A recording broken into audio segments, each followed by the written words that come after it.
Escola Bíblica Dominical, fonte de aprendizado do Departamento de Ensino Bíblico da Igreja Evangélica Assembleia de Deus em Londrina, Estado do Paraná. Que a graça e a paz de nosso Senhor Jesus Cristo seja derramado sobre a sua vida, sobre a sua família e sobre a classe que está sob os seus cuidados, que você tenha um excelente aprendizado para transmitir aos seus alunos. Que a bênção de Deus que enriquece e não acrescenta dores seja derramada sobre a sua vida de forma abundante. Estaremos hoje estudando mais uma de nossas lições, a última desse trimestre, a lição de número 13, do dia 28 de março de 2021, cujo título é Voltados os Olhos para a Bendita Esperança. Esta lição fala a respeito da esperança da volta de nosso Senhor Jesus Cristo. O texto áureo está em Tito capítulo 2, versículo 13, que diz: aguardando a bem-aventurada esperança e o aparecimento da glória do grande Deus e nosso Senhor Jesus Cristo.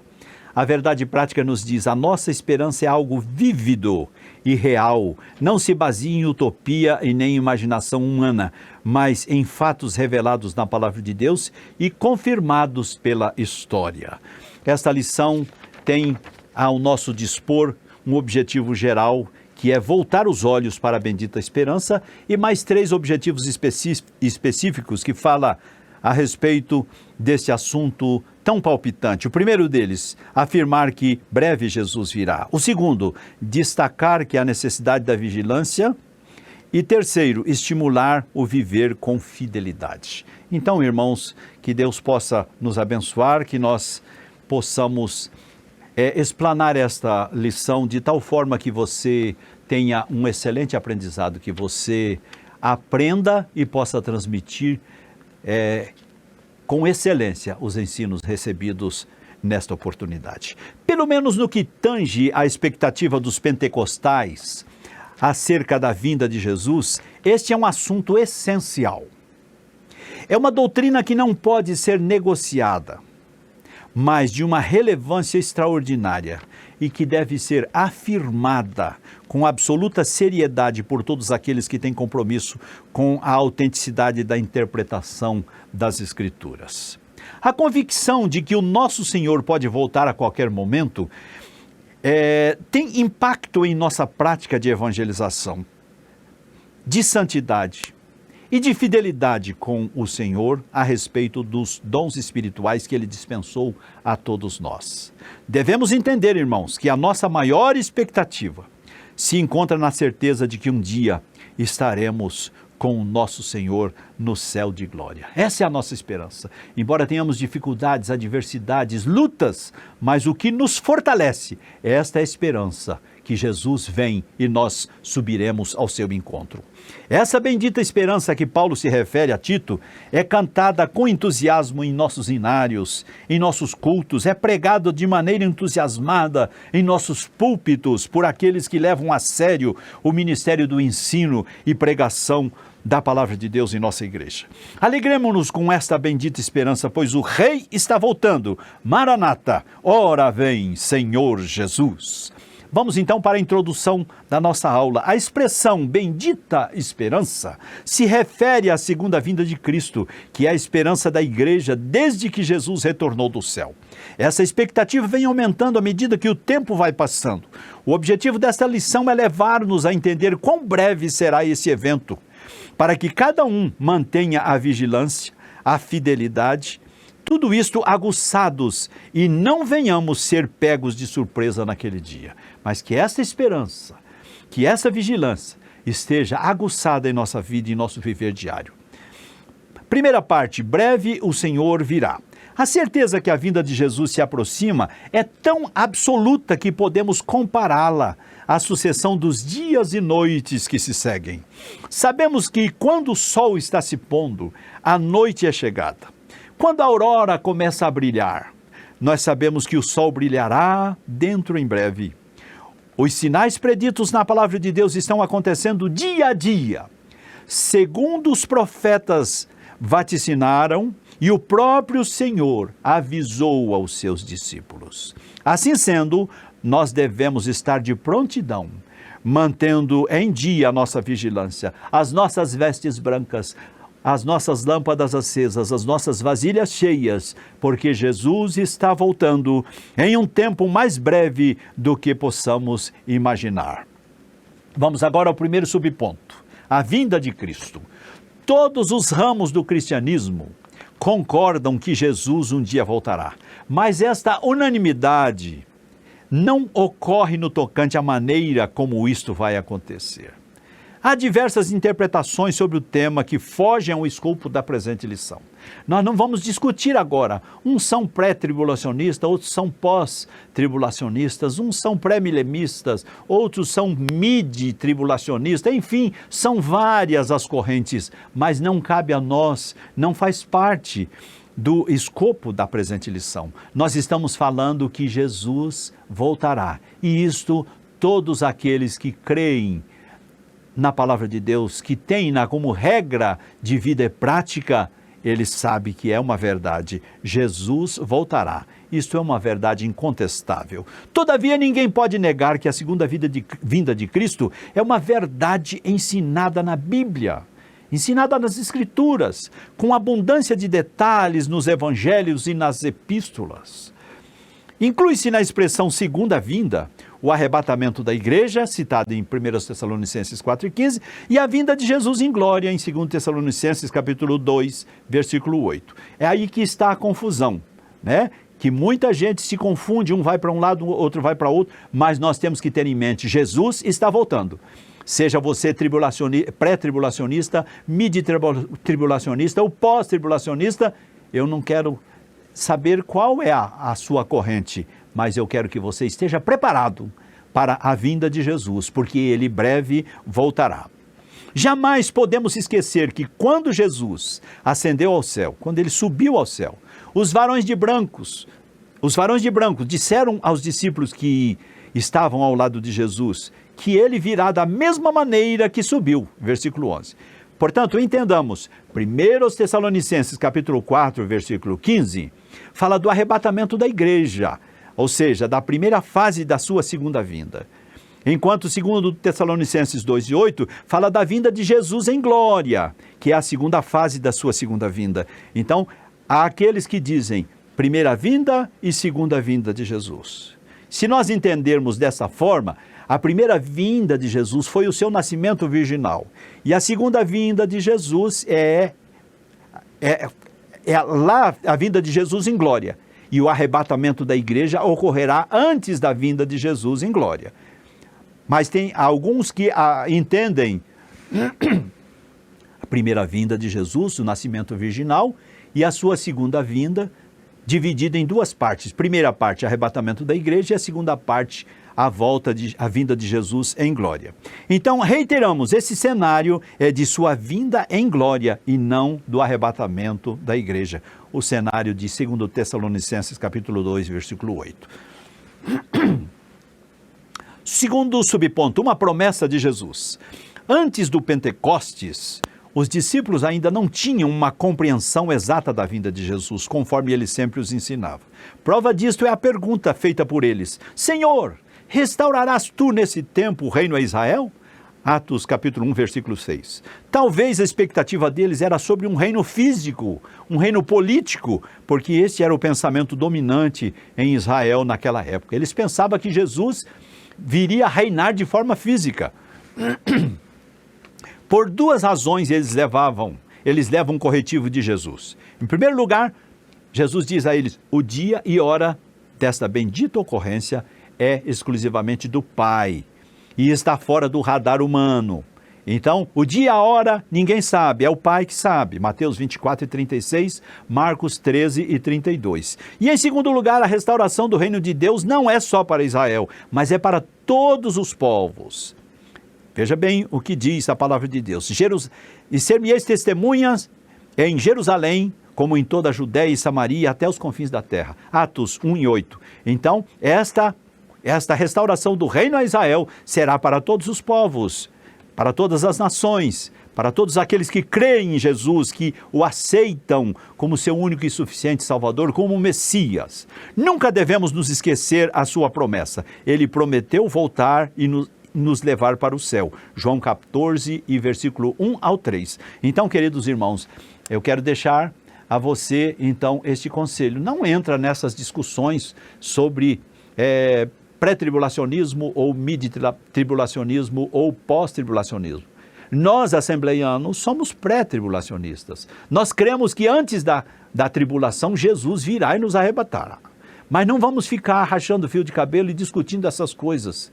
Vamos estar preparados para a volta de Jesus, porque a volta de Jesus pode acontecer de qualquer outra forma. Jesus pode vir de forma individual para mim ou para você, cortando o fio da nossa existência. E se Ele cortar o fio da nossa existência, para aqueles que já dormiram no Senhor, a vinda de Jesus já aconteceu. Ele só está esperando o arrebatamento da igreja, a trombeta soar para que Ele possa subir ao encontro do Senhor. Então não vamos entrar nesse mérito, vamos simplesmente esperar a bendita esperança, o aparecimento de Jesus nas nuvens dos céus.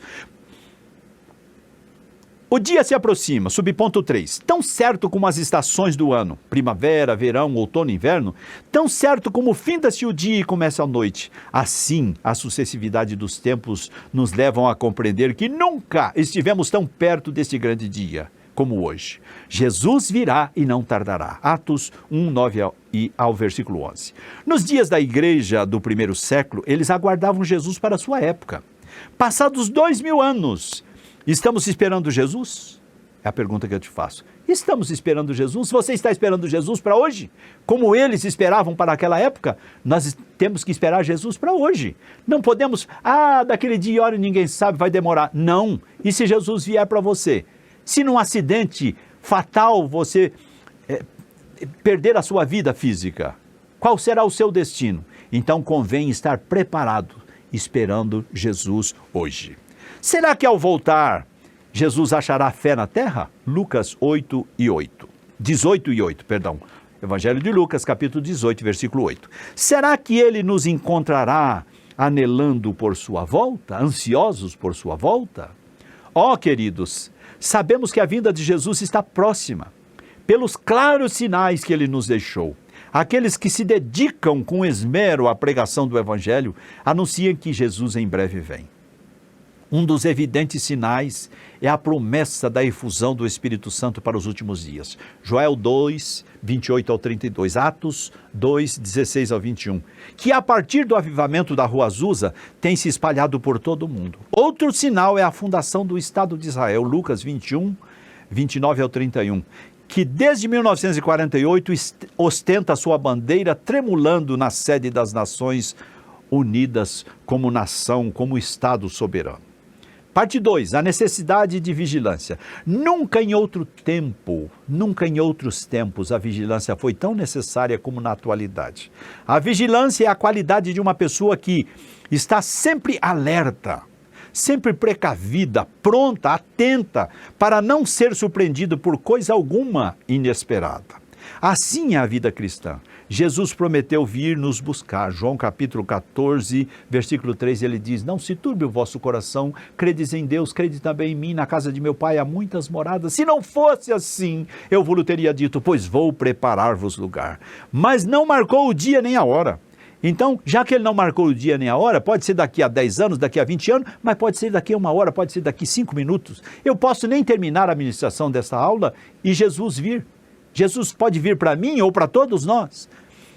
Ele só disse que a sua vinda será de surpresa. Então, se é de surpresa, nós temos que estar esperando. Quando nós compramos uma passagem para viajar, antes da viagem, uma passagem aérea, nós temos que fazer o check-in.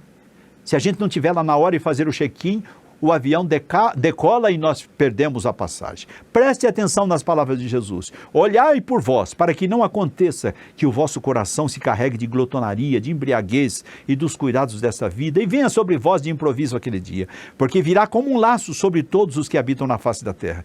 Vigiai, pois, em todo o tempo, orando, para que sejais havidos por dignos de evitar todas essas coisas que hão de acontecer e de estar em pé diante do Filho do Homem. Então, irmãos, devemos estar vigilantes, porque Jesus pode vir a qualquer momento. Vigilante é aquele que não dormita, que está sempre de prontidão, que procede com precaução para não correr o risco de ser surpreendido. Vamos então agora ao primeiro subponto, exortação à vigilância.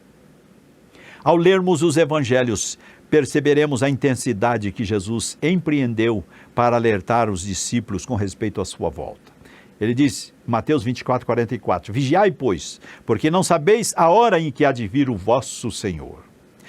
Olhai, vigiai e orai, porque não sabeis quando chegará o tempo. Marcos 13, 33. Vigiai, pois, porque não sabeis quando virá o Senhor da casa, se à tarde, se à meia-noite, se ao cantar do galo, se pela manhã, para que, vindo de improviso, não vos ache dormindo. E as coisas que vos digo, digo-as a todo, vigiai, digo-as a todos, vigiai. Então é Jesus que está falando para você. Ele falou aos discípulos e falou para mim e para você, através da sua palavra, vigiai, porque não sabeis a hora em que o Filho do Homem há de vir. Aleluia, bendito seja Deus, bendito seja o Senhor. O Senhor Jesus sempre exortou enfaticamente aos discípulos sobre a vigilância. Os apóstolos, tanto Paulo quanto Pedro, todos eles disseram a respeito disso. Por exemplo, Paulo, ele escreveu dizendo, porque vós mesmos sabeis muito bem que o dia do Senhor virá como ladrão de noite. Pois que, quando disserem a paz e segurança, então lhe sobrevirá repentina destruição, como as dores de parto àquela que está grávida, e de modo nenhum escaparão. Mas vós, irmãos, olha que Paulo escreve aos Tessalonicenses, já não estáis em trevas, para que aquele dia vos surpreenda como um ladrão. Porque todos vós sois filhos da luz e filhos do dia. Nós não somos da noite nem das trevas. Não durmamos, pois, como os demais, mas vigiemos e sejamos sóbrios. Então, irmãos, nós não somos da noite, nós somos do dia. Nós não somos das trevas, nós somos da luz. Então, como filhos da luz, devemos estar vigilantes, prontos, esperando a volta de Jesus. 1 Tessalonicenses, capítulo 5, versículo 2 ao versículo 6. Pedro também exortou a igreja, enfatizando esta doutrina, quanto à necessidade de estarmos alertas. Ele diz o seguinte, mas amados, não ignoreis uma coisa, que um dia para o Senhor é como 1000 anos, e 1000 anos como um dia. O Senhor não retarda a sua promessa, ainda que alguns a tenha por tardia, mas é longânimo para convosco, não querendo que alguns se percam, senão que todos venham a arrepender-se. Mas o dia do Senhor virá como ladrão de noite, no qual os céus passarão com grande estrondo, e os elementos ardendo se desfarão, e a terra e as obras que nela há se queimarão. Então, irmãos, nós temos aqui mais uma colocação. O Senhor Jesus virá como um ladrão de noite. Veja bem, de forma inesperada. O ladrão, quando ele vai tomar de assalto uma casa, ele não manda um WhatsApp, ele não manda um e-mail, ele não faz uma ligação avisando, tal dia, tal hora, eu vou assaltar a sua casa. Você me espera no portão que eu vou estar aí fazendo o assalto. Não, ele vem de forma inesperada. Ele vem de forma inesperada. E assim será a vinda de Jesus, de forma inesperada. Por isso nós temos que estar vigilantes, nós temos que estar prontos, esperando, aguardando a volta do Senhor Jesus. Não devemos nos esquecer que Jesus, nas diversas parábolas e nos discursos escatológicos, Mateus 23, Marcos 13 e Lucas 21, ele sempre dá muita ênfase às necessidades de estarmos atentos. Então nós precisamos estar atentos, porque ele dá ênfase a esta colocação. Segundo subponto, os alarmes falsos. A palavra de Deus rejeita todas as falsas expectativas acerca da vinda de Cristo. Essa maravilhosa doutrina tem como objetivo trazer esperança aos crentes, não à incredulidade, não à falsa expectativa e nem aos alarmes falsos. Muitos líderes religiosos e grupos religiosos têm se arriscado a marcar a data da segunda vinda de Cristo. Alguns deles chegaram a cravar várias datas, outros, depois de constatarem que elas não batiam, reinterpretaram as supostas profecias e as protelaram para outras datas. Conforme ensinou Jesus, não compete a nós saber os tempos e as estações dos tempos que o Pai estabeleceu pelo seu próprio poder. Atos 1:7. Pois somente Deus sabe o dia e a hora. Veja o que disse Jesus, Marcos 13 e 32.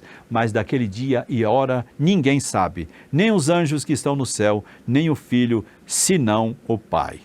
Nós, os crentes, não seremos apanhados de surpresa na vinda do Senhor. Não porque saibamos de antemão a data da sua volta, mas porque somos do dia. Vivemos na luz da palavra de Deus, não somos da noite, nem pertencemos às trevas da iniquidade.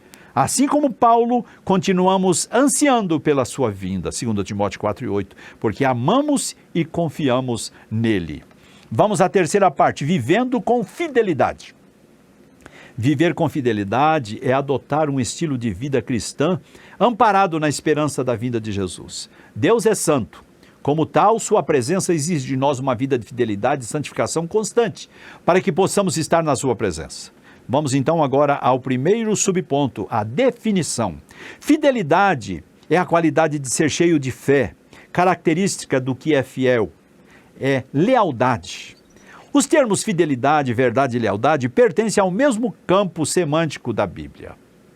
Veja o que escreveu o profeta Jeremias a respeito da promessa de fidelidade do povo em obedecer ao Senhor conforme o seu vaticínio. Jeremias 42:5 diz: Então eles disseram a Jeremias, seja o Senhor entre nós, testemunha da verdade e fidelidade, se não fizermos conforme toda a palavra com que te enviar a nós o Senhor teu Deus. Então eles disseram, tudo que o Senhor teu Deus enviar, você dizer para nós, nós cumpriremos. Fidelidade é uma demonstração de fé, lealdade, respeito, constância nos compromissos assumidos. Vamos ao segundo subponto que fala sobre a fidelidade de Deus. Um dos atributos morais de Deus é a verdade e dela advém outras perfeições divinas, dentre as quais a fidelidade. Deus é fiel. Se perguntássemos aqui a cada um de nós acerca disto, se eu perguntasse a você que está em casa a respeito disto, todos teríamos experiências vividas através da fidelidade de Deus. Todos nós já temos vivido experiências a respeito da fidelidade de Deus. O que Ele prometeu, Ele cumpriu. O que Ele promete, Ele cumpre. O que Ele prometeu, Ele sempre cumprirá. Paulo atesta isto quando diz, fiel é Deus, pelo qual foste chamado para a comunhão de seu Filho Jesus Cristo, nosso Senhor. 1 Coríntios 1:9. Mas fiel é o Senhor que vos confortará e guardará do maligno. 2 Tessalonicenses capítulo 3, versículo 3. Olhem o que escreve Jeremias a este respeito. As misericórdias do Senhor novas são a cada manhã. Grande é a tua fidelidade. Lamentações capítulo 3, versículo 23. Observemos o que expressa o salmista a respeito do pacto de Deus com Davi. Pois disse eu, a tua benignidade será edificada para sempre. Tu confirmarás a tua fidelidade até nos céus, dizendo, fiz um concerto com o meu escolhido, jurei ao meu servo Davi, a tua descendência estabelecerei para sempre e edificarei o teu trono de geração em geração. E os céus louvarão as tuas maravilhas, ó Senhor, e a tua fidelidade também na Assembleia dos Santos. Salmo 89, versículo 2 ao versículo 4. Tenhamos sempre em mente, assim como ele cumpriu a promessa da primeira vinda de Cristo, o nosso Salvador, o Salvador do mundo, o Messias, citado lá em Gênesis capítulo 3, versículo 15, que da semente da mulher nasceria um, que esmagaria a cabeça da serpente. Ele cumpriu a sua promessa. 4.000 anos se passaram, Jesus nasceu da Virgem Maria, viveu entre nós, morreu por nós, foi humilhado, foi cuspido, morreu, foi sepultado, pregou aos espíritos cativos em prisão, ressuscitou, esteve por 40 dias com os discípulos, foi assunto aos céus, prometeu o Consolador, mandou o Consolador, tudo que o Senhor prometeu, Ele cumpriu. Então tenhamos sempre em mente, assim como Ele cumpriu a promessa da primeira vinda de Cristo, Salvador do mundo, Ele cumprirá a promessa da segunda vinda de Cristo. Desta forma, podemos considerá-la, então, um fato incontestável. Jesus virá. Terceiro subponto, a fidelidade como virtude cristã. A fidelidade é uma das virtudes cristãs provenientes da ação do Espírito Santo na vida do crente. Gálatas 5:22. Essa verdade é ensinada em toda a Bíblia, de maneira direta, nos relatos históricos e proféticos, nas palavras nas parábolas e ilustrações como importante virtude da vida cristã. É o que denominamos uma das partículas do fruto do Espírito na nossa vida. As partículas do fruto do Espírito produzido em nossas vidas são as ressonâncias e os atributos morais de Deus refletidos em nós, criaturas humanas. Ninguém poderá jamais, por seus próprios méritos, produzir quaisquer desses atributos divinos, a não ser pela plena ação sobrenatural do Espírito Santo refletida em nossas vidas. A ressonância do caráter de Deus em nós é aquilo que nós produzimos através da presença do Espírito Santo na nossa vida. Sabemos que o Espírito Santo nos prepara de muitas maneiras para o cumprimento de nossa esperança gloriosa. Ele nos ajuda a orar, Romanos 8, 26 e 27. Enquanto nós, pelo Espírito da fé, aguardamos a esperança da justiça, Gálatas 5 e 5. Devemos lembrar que o dom do Espírito Santo é um selo e uma primeira prestação daquilo que receberemos em maior plenitude na nossa herança futura como filhos de Deus. Então, o Espírito Santo, a presença do Espírito Santo em nossa vida é simplesmente um selo, é a primeira prestação, é uma partícula somente do que receberemos na eternidade. A Bíblia diz que aquilo que o olho não viu, que o ouvido não ouviu, que não desceu ao coração do homem, outras traduções dizem que não subiu ao coração do homem, é o que Deus tem preparado para aqueles que nele esperam. Então, meus irmãos, observe que Paulo escreveu: em quem também vós estáis, depois que ouvistes a palavra da verdade, o evangelho da vossa salvação, e tendo nele também crido, foste selado com o Espírito Santo da promessa, o qual é o penhor da nossa herança para a redenção da possessão de Deus para o louvor de sua glória. Efésios capítulo 1, versículos 13 e 14. Isto é somente uma partícula da nossa possessão, para reavivar a nossa fé e aguçar a nossa esperança da volta do Senhor Jesus Cristo. É apenas um experimento do que nós viveremos na eternidade. Vamos para o quarto subponto, tempos e estações. Vemos aqui a resposta de Jesus à pergunta dos discípulos, ampliando o horizonte desse reino. Não vos pertence saber os tempos e as estações, versículo 7. Esta resposta foi dupla. Tempos, no grego, nesta passagem, é cronos, que significa um longo período. Isso nos ensina que haveria um longo espaço de tempo desde a resposta de Jesus aos discípulos para a pregação do Evangelho, que ocorreria entre a descida do Espírito Santo, até a volta do Senhor Jesus, ocasião em que ocorrerá o estabelecimento do reino de Deus de forma plena. Mais de 2000 anos se passaram e estamos esperando esse cumprimento, o cumprimento desse tempo que o Pai estabeleceu pelo seu próprio poder, e saberemos somente com a vinda do Senhor Jesus Cristo.